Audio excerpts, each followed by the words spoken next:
হরিণ দেখতে এলাম মুকুটমণিপুরে ডিয়ার পার্কে।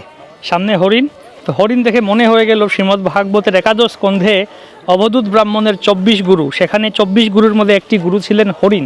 হরিণ থেকে শিক্ষা দিচ্ছেন আমাদের শ্রীমদ্ ভাগবত যে পরমার্থবাদী বা ভক্ত তাদের জন্য যে জড়জাগতিক গান বাজনা, চটুল সঙ্গীত, সিনেমার গান হতে পারে বা যে ধরনের রোমান্টিক সং যাই হোক না কেন, এই সমস্ত কিছু ভক্তদের জন্য একটা ফাঁদ, মায়ার ফাঁদ, এগুলো থেকে দূরে থাকা উচিত।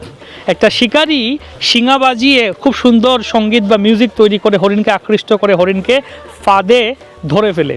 একইভাবে মায়া জড়জাগতিক সিনেমার গান, বলিউডের গান, এই সমস্ত গান বাজনার মাধ্যমে আমাদেরকে আকৃষ্ট করে মায়ার ফাঁদে আটকে ফেলে। হরিণ থেকে শিক্ষা নেই, আমরা এই সমস্ত চটুল সঙ্গীত, কৃষ্ণ ভক্তি বহির্মুখ সঙ্গীত থেকে দূরে থাকি, ভজন গাই, কীর্তন গাই, ভগবানের কথা গুণকীর্তন করি।